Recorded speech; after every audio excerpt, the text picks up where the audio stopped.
to you, madam. Thank you, thank you. I am Asna Gaturi. I'm a child minder, a professional educationist. Yes. Welcome to the staff, madam. It's good to have you on board. So today, as we are talking about the silent cry of the boy child, it's good to have you so that you have the maternal instinct of a mother as well. Dr. PM here always tells me that the spirit of fatherhood is not only in gender, it's not gender biased. So I'd want to hear those nuggets from the female side of it as well. Now, to start with, our topic today being the abandoned son and the silent cry of the boy child in the street. When you hear about this topic, what comes in the top of your mind? Well, first of all, what immediately I heard about this, I thought about the degrading society in many areas. Were wanting in many areas, including the taking care of the boy child. And so really when I hear that, immediately I begin to feel, are we failing? Is there a problem? Is there some gaps in the society? Because it's a reality. The boy child is crying. Right in homes, into the streets, there's a cry of the boy child. And therefore, this I thought is very, very timely for us to begin to address the matter from a biblical point of view so that we can bring in some solution. Because the nation goes the way the church goes. So if the church begins to address the matter of abandoning the boy child. Remember, I've said, right from the home. Then, when that the church awakens to reality of handling the boy child, it will reflect into the nation. That we shall not have this cry of the boy child. You see, we have had these experiences from last year of what we are all calling the Gen Z, you know, that reality. It's a real thing. It's not just about the boy child. It's the child that has been abandoned, or I would use another word, neglected in matters of life and matters of livelihood, such that the community, right from the church, is not thinking about when these children reach a certain age, then what? There is no plan from the church, in fact, from the family and the church to the nation, of what will happen with this child who has been born in the next 20 years. That has not been factored in. Can I say that the other day, it's not going political in any way, but everybody must, like a parent, must have thought, what has happened that they are saying they are going to reduce on the competition of secondary education and primary education for our children. What are you saying? So therefore the children will not be able, most children will find themselves in the streets. And this may not necessarily be the problem of the nation, but also the problem of the church. When the church awakens to begin to come in and help where there are gaps and not just pointing fingers into the nation, then we'll have a problem. We'll have a solution. We will begin to have a solution. That's why God put a burden in me to begin a school in a community that was challenged without public schools, you know, where I minister. We didn't have a public school. It came, I think, 6 years ago. But before that, we had only one school, which was in the barracks, the Kawa barracks. But the Kawa and Dani, there was no primary school for children, and the parents are there suffering. God gave me an idea to begin a primary school that will be able to handle the needs of the parents and their children. You know, the schools may have been there, but high-cost schools. So we came in to address the need.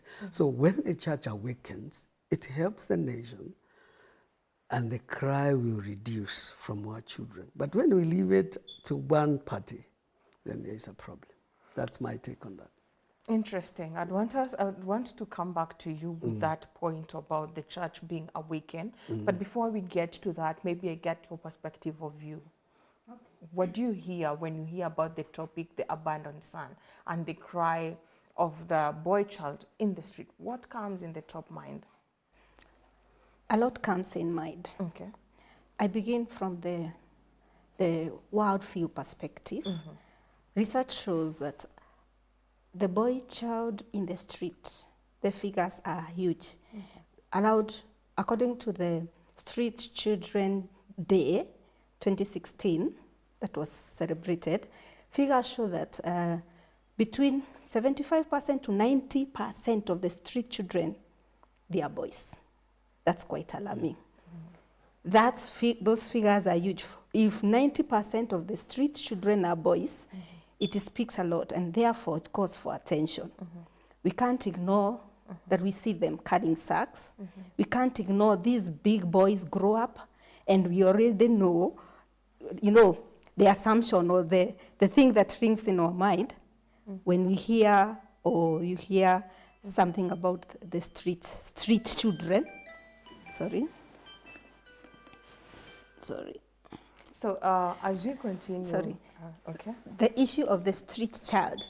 When you hear the word street child, you always imagine some negativity. These street children, you feel unsafe around them.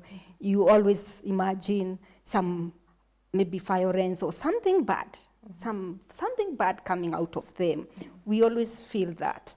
Yet these people are potential people. They can be helped and reformed, and they get back into society to be productive members of the society. So a lot needs to be done. We don't need to continue fueling them with the negativity, but we need to change our perspective of looking to them and seeing what needs to be done to salvage them. They didn't choose to be in the streets. Yeah. So we need, we who are not in the streets, need to come up with solutions. Yeah. I'd want to pick your mind on the same thing, whereby you say it is not them who chose to be there. Sure. Circumstances force them to be there. But again, I came to learn that unless you're willing to be helped, you cannot be helped. Because you realize, in as much as quite a number of them, there are people who would want a different life, but there are those already who have like accustomed to that lifestyle, and they don't have anything of preference, better yet to say that they would prefer staying there than moving to start a new life. So I'd want to pick your mind on that. Coming back to you, Doctor, you said about the awakening of the church and also having the leaders of the church awakening and also helping the government in order to have a difference in our society. Now, to what point or at what percentage would you say the church, what's the magnitude? That's what I'm looking for in terms of the church in, having a say to the government in per se, in terms of having to help these kids. You know, I would say something that somebody has to think about what I've said. All the responsibility over humanity is in the hands of the church, not the government. Yes. How so? Because God demands, God did not tell the nations to take care, or political leaders to take care of his people. God has said his servants, his shepherds to take care of his people, not political leaders. So therefore, the whole thing, the whole matters about humanity and help that humanity needs to come out of the church. So what I would therefore suggest, or what should be the working bait is this, that the church should be able to influence the government of the world so that they can work towards making the life of humanity better and sustainable. Well, because, interestingly, another statement, God may not ask political leaders about the welfare of our people in this nation. God will ask spiritual leaders. Allow me to put you on a spot. Yes, please do go. On a rough Yes. and the tight one. I'm ready. Allow me also to be the devil's advocate Okay, at go this ahead. point. Yes. Reason as to why I'm saying this, when you say God will ask the servants and the leaders, the shepherds who are leading the people about things going around, I agree. To that point, I agree. Yeah. But again, playing the devil's advocate, right now in Kenya, church is one of the best things that is happening around our community. Pastors are not trusted. They are the first corrupt people. Pastors are not to be trusted. They are manipulative. Pastors cannot, anything bad about church, name it. We'll have something to hold you on, Now, how do we separate the sheep from the weeds to get the correct people to help? Those with the right intention, so that by the end of the day, we are not saying we are helping, yet we are taking advantage of the situation to benefit self. Yeah. How now do we narrow that down? Eunice, I knew you would go that direction. I knew. I was ready for that. I just had to. In society and in every formation, be it in the church, in the corporate, wherever, there will always be what we call the rotten egg. Okay. All right. So currently, what has happened is, what happens in such moments, when an egg is rotten, it can spoil other eggs, but it overshadows one of them. It overshadows the reality of the surrounding because of the smell. But it's not just one. How will I know the exact egg? Because if it's a crate, we have like 30 eggs, right? That's logically speaking. Logically speaking, Now, yes. I want to pick one egg. If it is not colored, and you said already it has spread the smell there. Yes, and affecting. By the end of the day, I have to break like all the eggs to get to the rotten egg. So I've spoiled how many eggs? 14, looking now, for one. This is now the beauty of being spiritual. Okay. I'll take you further. God in his wisdom has allowed us to enjoy what we call the spirit of discernment. Okay. Can you both there? Where by his wisdom he causes us to see in the spirit.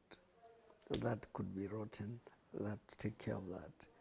And so what we have done as church leaders, we have begun to speak to the government to allow us to be able to take charge of regulating ourselves, so that we have some, I would say, some power, some authority backed by the law to be able to handle any rotten egg. That way, when the Lord allows us, are you following? When the Lord allows us to see this one is wrong, because right now, if you call anybody into accountability, you have no backing of the law. They will say, I am independent, my church is independent, my church is registered. They can do whatever they want with the members of our church. And we have seen abuse, isn't it? The way we have mentioned it. Because we don't have a way in the church, okay? Maybe specific denominations have a way of handling their own ministers and rock preachers. But that's denominational and this grouping and this grouping. But corporately, we don't have that. And it's coming up, because when the church was asked by the government, what are we going to be after the Shakahora thing? How certain are we this one is going to work? Because remember, who are choosing these leaders? who are going to choose those that are backed by the law. Because by the end of the day, you'll find that, or you'd realize, this that we call rogue pastors Yes. are people who are using the same tool that you're using. The word of God. Yes. But they're using it to their advantage. In as much as I have the discerning spirit, Yeah. who am I to question the servant? Yeah. Who am I to question a pastor? Yeah. At what point do I come as a normal believer questioning you as a pastor on how you're doing? Yeah. You know, in your jurisdiction. You may not have that jurisdiction. That belongs to somebody else. Okay. But as a believer, you should be able, I brought in something very important. You should be able to allow God to sharpen your discernment so that you don't put yourself into deception when you are seeing, I'm getting into trouble and I can see I'm being cheated and deceived. So I'm seeing different ways that the Lord is going to intervene in these issues, especially in our nation. One, maturity of the believers. They will not be deceived anymore. Okay? Secondly, the church leaders are rising to the reality that they can call one another into accountability. And today, by the way, in most of towns, every town now, they have what we are calling pastors' fellowships, where they call one another to accountability. And most of the pastors now are belonging there. Such that now it's come to a place where the one who is rogue and rotten can be alienated. That's when the law can help, because they don't have the ability, the backing of the law to do anything to that person. But now, with time, the person is alienated or is seen like seriously he is alone in these issues. And we are proclaiming and speaking. And you know what? We are not few. Unfortunately, the rotten are few. But we are not few that hold on the truth. So when we proclaim this truth, Eunice, I tell you, and we keep telling the people, speaking even on media like this one, and tell people, be discerning, be careful, don't be deceived, don't be cheated. They are rogue and preachers who are using the word of God, but not for just to gain, for their personal gain. People's spirits and discernment will be lifted, and few will go the way of deception. I believe there is hope for this. I'll hold church. you to that hope before. I Allow want me us to interject there. just hold on Yes. to that thought. Yes, I want yes. us to take a break, and when you Okay. come back, I'll pick your thought on Fine. that, and also maybe bring this before going, so that our viewers can pick on that as well. When you say you are not few, you are many. Yeah. I assume are the leaders, right? I'm talking about the rogue leaders, ones yes. are few. Correct. But now you say using mediums as this one, the TV station. Remember, we're in a free nation. They have their social media accounts. Those that are trending, Yeah, the ones. the rogues ones are having high margins. You can't even compare. Now, how are you going to tame such numbers? How are you going to tame their social medias? How are you going to tame them from already what people have believed about what they are being taught? Because to you, not being wrong, to you being straight, to you having the spirit of discernment, even to me having that spirit, I'll be able to tell, I think you're going in the wrong direction. But correct me if I'm wrong, but this is something that we barely agree on in most of the cases, because if you correct me, I correct my fellow person, telling them this way you're going is wrong, especially when it comes to belief. It has a very thin line, because I have my own belief. It's like family. How we run our family is not how you run your family. How are we going to agree in one thing without that fight and dispute? I'd want to pick your mind on that, All right. and also your mind on the same. Okay.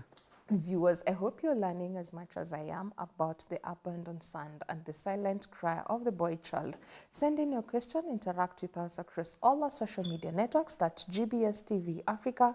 Our SMS line is 21144. We'll be back shortly.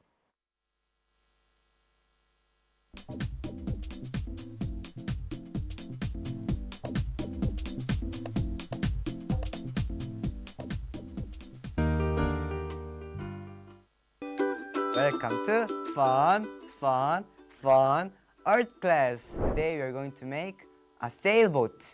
First, you fold a triangle, a half.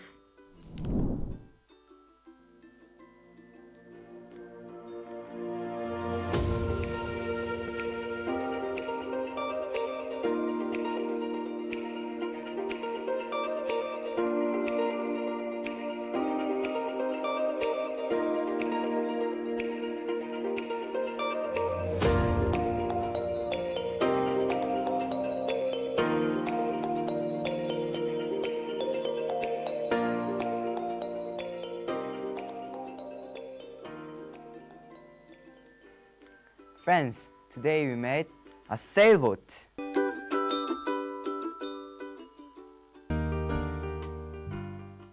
A student can transition from other curriculums such as the Kenyan CBC curriculum, the Pearson Edexcel curriculum, and the IB curriculum to the Cambridge curriculum.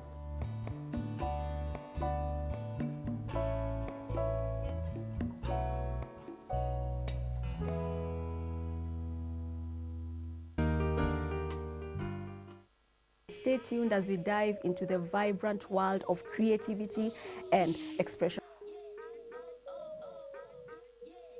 Practice your work. Yes.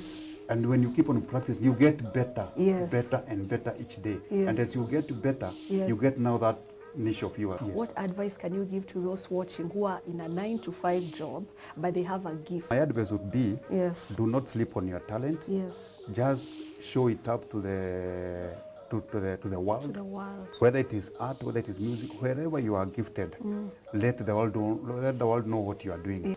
Which classic artist would you love to spend one day painting with, and why? As Grandma Moses, she started painting in her 70s. Oh. And she excelled. Yes. As, she was a painter. Yes. But she started painting professionally Yes. well past 70s. Wow. And by the time she died in 102, she had done marvelously in the art world.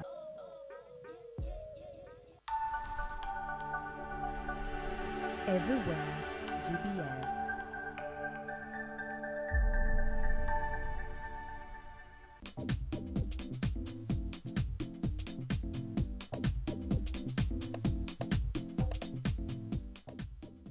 Welcome back, viewer, to Chungu Cha Jamii. Today we're having part 2, and we're talking about the abandoned son, the silent cry of the boy child in the street. Send in your question, interact with us across all our social media networks. That's GPS TV Africa. Our SMS line is 21144. So before we went on a break, we were having a very heated conversation about church leading and how faith and hope is going to work in this, calling out the rogue pastors, because here I'm just the devil's advocate today. I'm just going to put you on the spot. Before we continue with you, maybe you had a thought to put on. I had a thought to put across. I was thinking like this. Being on the street, our focus is on the street children or the boy child on the street. It's not by choice. Most of the times it's not by choice. Being that child, looking at the child, I'm a childminder. So by the fact that this child is young in the street, it's not the choice. They are vulnerable, okay? They found themselves there. But being a spiritual child in this aspect, this person has refused to grow spiritually. Therefore, this person is getting into deception, okay? Is getting into deception because they cannot differentiate the folk preacher and the real, the genuine and the false. So it is very dangerous to remain a child in the days we are living in. And remaining a child is by choice. Spiritual child is by choice. But for the street children, naturally, it's not their choice. So we leave it to that. I do agree, partly, not fully. Yeah. Because for this child to end up in the streets, today I said I'm playing the devil's advocate. Let's do the normal 1+1 thinking. Yeah. or rational thinking, Yeah. right? In most of the cases, when we are told that once you give birth to a child, it's no longer your own child, but the child of the society. Exactly. Right. Now, we are living in this community, and maybe because you realize those children who we say that they are without, not them wanting to, you find them either being orphans, they don't have parents. Yeah. You'll find them, they were maybe mistreated at home. And now we But now, why don't we salvage the church, these children, before they go to the street? Because in this community, we have you as leaders. You can be able to see, in as much as we are living in the world of mind your own business, but when it comes to leaders and servants of God, I'm sorry, you don't have a private life and you don't mind your own business. You have to be on my business in one way or the other. Made I'm a church member or not. But now, having said that, before this child ends up on the street, and you know this child is an orphan, why not pick it up before it goes wrong? Because when you come to church and say, even if it's me, I come and tell you, Pastor, no, this child, the parents have passed away, is going through A, B, C, D. You'll be like, Hana familia? Is it the only child? You know, before you pick it up, you're asking, are there not other people to help? Why are you coming to me? Then after this child has gone to the streets, now you're saying it's not the child's fault. Yeah. Now, where is that thin line of getting to salvage before it's far too gone at an early stage? I believe this is where structures have to be put in place, right from the government policies, where the government has to put a lot of emphasis and weight on matters of advocacy and lobbying for children issues. By the way, and the government is playing its role. That's why we have such topics or such units in our learning institutions to educate people and even to allow agencies for the same focus. That is, agencies that focus on issues around children, advocating for such matters, children who've been neglected and all that. So then it comes down to, and it should come down to the churches, as you are saying. I believe, and I know there are some rescue centers already in our country.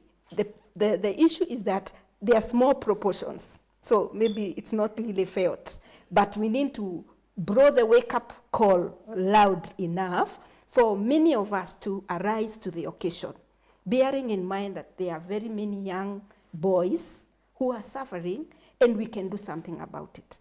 So we may not leave it just to the government to create the opportunities for agencies to come and rescue our children. In our churches, let's talk about it. Let's educate our fellow parents that, you know, you can pick a child from the street with the help of the government, and they can get a second home. Yeah. That's so true. Now, Yeah. I have one first thing. Why is the child in the street? There are several factors. One, the child could have rebelled. Let me say this. When we were growing up, we are not very old, but in our day, I think you have also alluded to that. In our day, we belonged to the community. The child would be disciplined by any father along the road. Not today, isn't it? So that alone is what I was saying the introduction. The society is degrading. We have left that. We could be disciplined by my neighbor if they met us misbehaving on the road. It doesn't happen today. So that child who can misbehave as long as the parent is not around, and finally they can end up in. Secondly, that's what I'm calling rebellion. Rebellion has led the people, some of the people, into crying in the street. They have rejected authority from home, in church, and in society. That one I agree. You agree? I agree. prodigal son, isn't it? It was his choice. This prodigal son, he chose. He chose to walk away from home where there was food, security, and protection and everything. He walked away and he did his thing. He did his thing. It was a choice. But there is another one crying out there in the streets because they have been pushed by circumstances of life. Okay? Neglected, like she's saying, maybe from parental level, and there's no place to run into, but out there. Okay? So they end up also now suffering out there, not by choice. That's where she is. I wanted to end that. There's choice and there's not by choice. By the way, one time we were doing ministry in Durai. We had a church there, and we used to feed some street children. At one time, I approached one of them who had become close to me and asked them, I'd want you to be living in the church, stop going to the streets, you'll be eating well and be taking care of this place. He refused. He doesn't want to see like, he doesn't want to be removed from what he is now happy doing there. He wants to stay in the streets. It's a choice. So even today, the boy child may be crying in the street out of choice. I love the fact that you are coming to this point of it's a choice. Yeah. Because, like we said, you can't help. You tried to help that young man and he didn't agree to your help because he didn't want to. And if you forced it, it will be more draining and frustrating to you because you wouldn't have seen that change. And there is the other one who you even don't notice and really is looking for that help. Now, coming back, you've mentioned about now the prodigal son. We have also talked about the choice and the unchoice who are there by circumstances. For those who are rebellious in our society, we've seen them. We've seen them grow. We've seen them neglecting church, parents, counsel, and everything. By the virtue of those who are not aligning to the correct way, they are the few who are spoiling for the good. That is why the questioner was asking, why wait until it's too late? Because we have already indulged in that mindset of, hata nikimchukua na ameshindwa na kwao, how will I help? You know? Now, as we are saying we are coming to be the advocate and helping, now, how do you come now to me as a community person and as a parent to tell me and to bring this initiative of, by the way, you can adopt a child, a street child who is not yours related by you by blood. I'd rather go to the right channels of the government, children's home. Those are a little bit tamed by telling me to pick from the street direct. Now, how is that civil education in terms of now talking to me, me who is not rogue, me who is looking to help, because we have people who want to help. But now, ukiangalia tu reality kwa ground, there's no way to convince me. Pass. It always begins with that which you have already said. In the issue of foster parenting, it all begins with the law. These children have to be approached by the children officers, and they are aligned or put to children homes, those that are willing to be helped. This is now where we are talking. Those that are willing to be helped, maybe you've identified some in the streets and you approach the children officers that I have approached this child and is willing to be helped.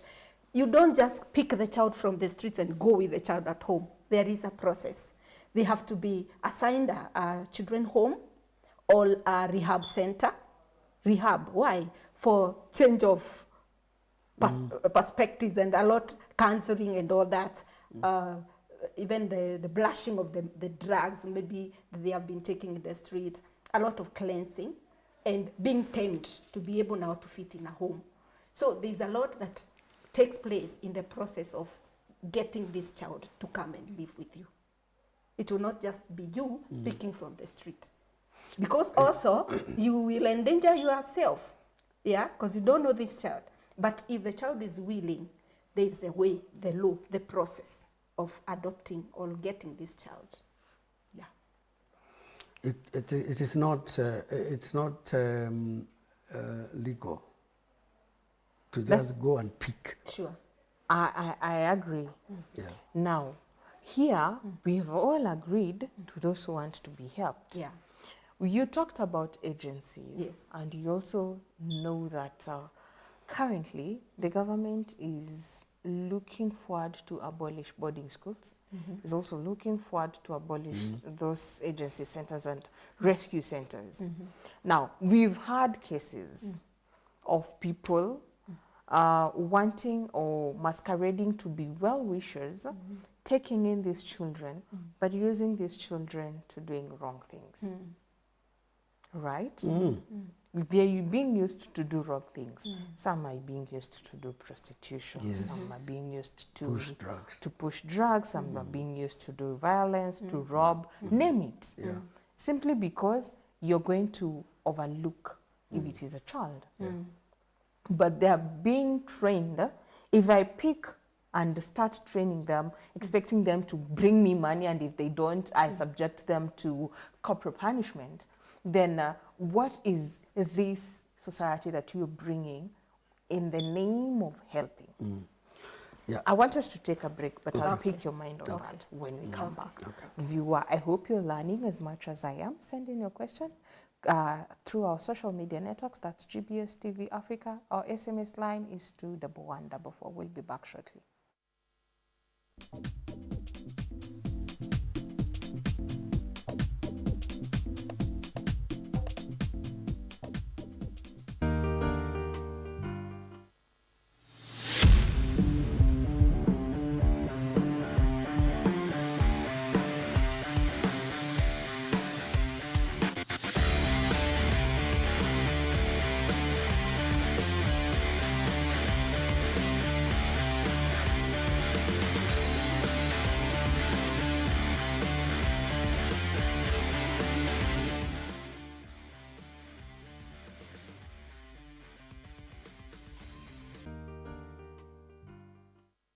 We are going to go straight to the topic of the day, which is AI in education.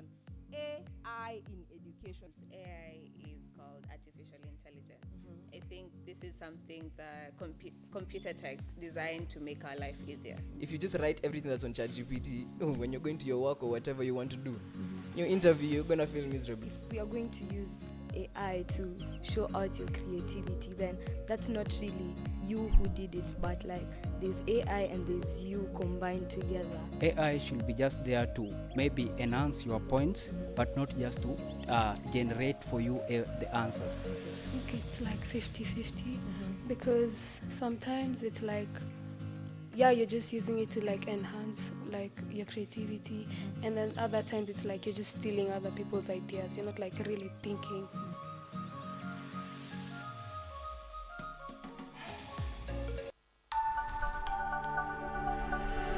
Everywhere, GBS.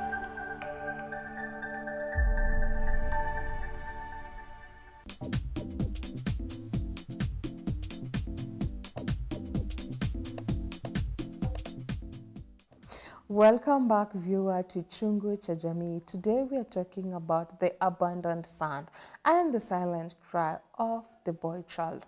What is the silent cry that you have heard? What is it that you're seeing is going amiss? Send in your question, interact with us across all our social media networks. That's GBS TV Africa. Our SMS line is 21144. So before we went on a break, we had brought in the fact of children being misused in the name of being helped. It's very sad, and that's why I'll remind us of some discussion we had here with Dr. SK, where we clearly said that there is need for embracing fatherhood in this nation. and where we said fatherhood has no gender. Sure. It is because of the failure of us in Kenya and humanity to embrace the fatherhood of God that we are seeing the degradation of humanity and the kind of information we are receiving out there, where children are being mishandled. Can you imagine? The person using the child to push drugs is supposed to be their father. So who is a failure? Who is failing? It's not the child. It's the father. It's the father. And what's the failure? They have refused. It's a rebellion against the fatherhood of God in their lives. And that's why you cannot ignore the church, because the church is what brings the consciousness of God into people's lives. You can never ignore that. It's the church that will remind you that you are a father, and these are the characteristics of a father. This is your expectation, whether you are male or female. Okay? This is the God desires that you take care of the younger ones this way. They require your provision. They require protection. You know, they require your love and guidance and all that. So the church keeps on preaching the truth. That's our responsibility. Yeah, we trust, and I told you again, by faith and hope, that they are hearing, they will hear. But you see, the society, as society grows, evil increases. It's biblical, and therefore we cannot stop doing what we must do. Out of maybe 100%, maybe just about 10% that are doing, they have not risen to their responsibility. And therefore, the contribution of the church can never be ignored into helping the cry to minimize when people arise to their fatherhood responsibilities. That's my take. What's your take, madam? I'm in agreement with the same thought. Jesus one time said, let the tares and the wheat and the tares grow together. They will always be together. There will always be tares amidst the wheat. Yeah, until the father, the farmer comes to separate. Yeah. Well said. But that should not, the fact that we are aware the devil is always there, roaming to and fro. The fact remains God is still there, helping us and fighting our battles. So we can't focus on the evil. We will focus and concentrate on the good that we are expected to be doing. Otherwise, we will lose heart. Yes, we will not give in. We will not just focus on those that are exploiting the children. Rather, we will advocate for children to be taken care of, fathers to arise to their responsibilities and fill the gaps. Yeah, and at the same time, challenge the nation, or I would say the leaders of a nation, to awaken to this, because they are still fathers, and they should also be operating under the spirit of fatherhood. The laws are clear, and the laws are there to guide them and help them to be able to take any legal action against a man or a woman who is mishandling a child. And we want to warn them, because some of them are listening to us. Your days are numbered. We have reason to the reality that our children are being mishandled by people to gain financial, economic gain. Those days are over. We are seeing you. It's a threat. Now, it's funny when you say it is a threat. I want us to change the trajectory to come to the positive. But as we end up there, in as much as we say there are those people, we are also having those leaders, those pastors, those police officers, those government leaders. They're the ones using these people as well. Now, moving away from that, because you said it's a threat. Their days are numbered. Yes. Yes, we have spoken prophetically. I love that. Yes. Now, moving to the positivity that Madam is mentioning about the energy on focusing on children being helped, and also now the cry that has been heard today we've had the cry, right? As we are talking about the silent cry. Yeah. Now, how are we going to help them moving forward? Yeah. You keep on talking about hope. Yes. You know, hope is one big word Yes, that it you is. just have to be very patient. Yes. Very. When I talk of patience, hope gives you that patience. But again, and you also talk about faith. You know, what your definition of faith may not be my definition of faith per se. The same goes to hope. But now, how do we come together and marry our hope, marry our faith, so that we move in the line of positivity in answering this silent cry and being able to help this abandoned son? Yeah, in this context, my definition of faith is actually moving towards the direction of God. That's very unique, where you don't stay on a place of defeat. You move towards hope. You move towards the direction where there can be hope. And this is what I think, that there is a place, and I began that way, by the way, there is a place for us, the church leaders, okay, to sensitize the people that listen to us every week in matters of the cry in the street. Yeah? The cry in our homes, not just the streets, by the boy child. Why? Because they have been neglected. And you know, the cry is not coming just because of lack of food, but there is also the cry for lack of school fees, cry for lack of lack of job opportunities, the cry because of the fear. Yesterday I was handling something, the fear of the degradation of the family unit, such that there is a generation of the boy child who doesn't want to get married. They are fearing. Those are the cries. They don't want to hear about marriage, because what they saw their mother and their father behave is hell. I don't want that hell. You know? So then therefore I'm saying that cry can be minimized by the church, from the church leader's perspective, by speaking hope and showing that there is hope in the midst of the hopelessness in the society. On Sunday I was doing a wedding, and the topic of my preaching was Marriage Works Today. It's a book we wrote to my wife when we celebrate. That's a topic of another day, because that's blinking your eyes. You know why? I said this is a prophetic message I'm speaking to the congregation as I join these two young people in marriage, that in the midst of many failing families, there is still hope for families.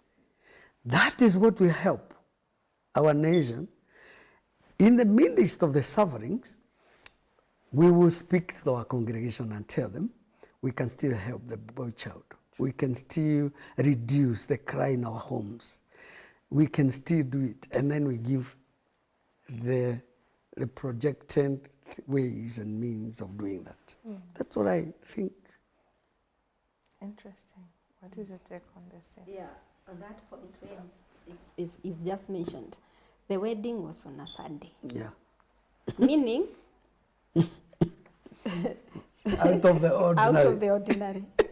And it was a simple wedding, just to encourage the young couple to get into marriage, to get into the next phase of their lives, without fearing budget and the expectations. And the wedding show. And the wedding show issues. Okay?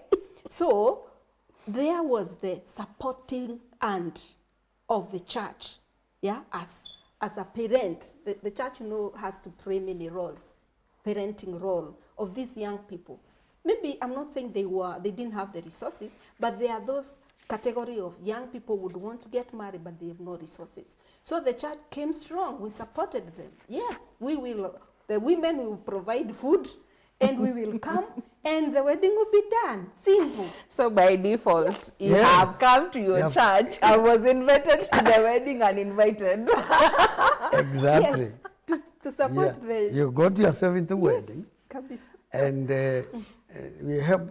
Those are the measures. Some of the measures we got to minimize that cry, because when you show young people that can do a wedding on a Sunday, and they were not in a gown. The girl was in a beautiful dress, and the boy in a beautiful suit, which may not have been new.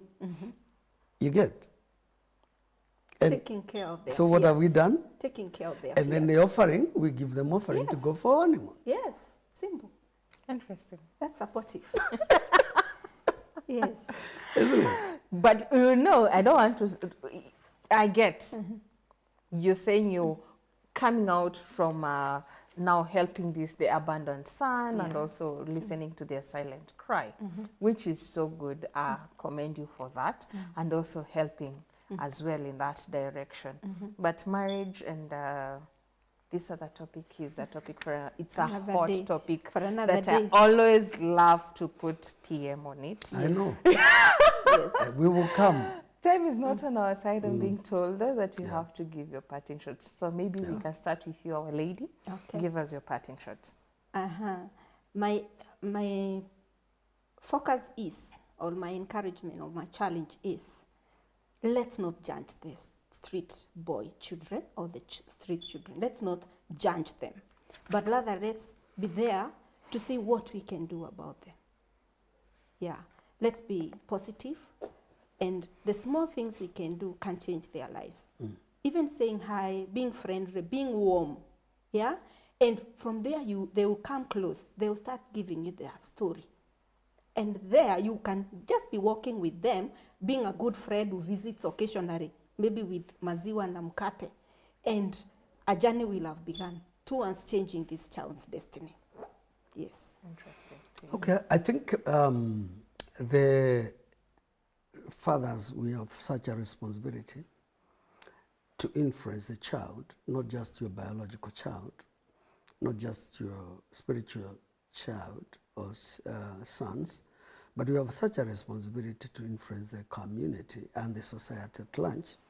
And so that's us arise, because, by the way, if you read the stories of successful people today, it all comes from encouragement from fathers, including you. So fathers, please, even if it's word, it may you will not have resources, but speaking hope over children, whether you've met them rioting and all that, or wherever, or whatever. I can enter into a group of young people, and because they will respect my age, my gray hair, I bring hope to them. Wherever, speak hope. And that way, because there is a place is from God, that way we shall minimize the cry in the street. Thank you so much for honoring our invite, and also coming to talk to us about the abandoned son. You've mentioned one thing about including me. It's from the encouragement of a father. And there's one thing that says, behind every successful woman, there is an encouraging father. Yeah. That's one I do agree. So mine today, I think I would change it kidogo and say, behind every successful society, there is an encouraging father. A voice of a father. A voice of a father. Yes. Well said. Correct. Viewer, let's continue this conversation offline across all our social media networks. That's GBS TV Africa. Our SMS line is 21144. Till next time, have a nice time. Goodbye.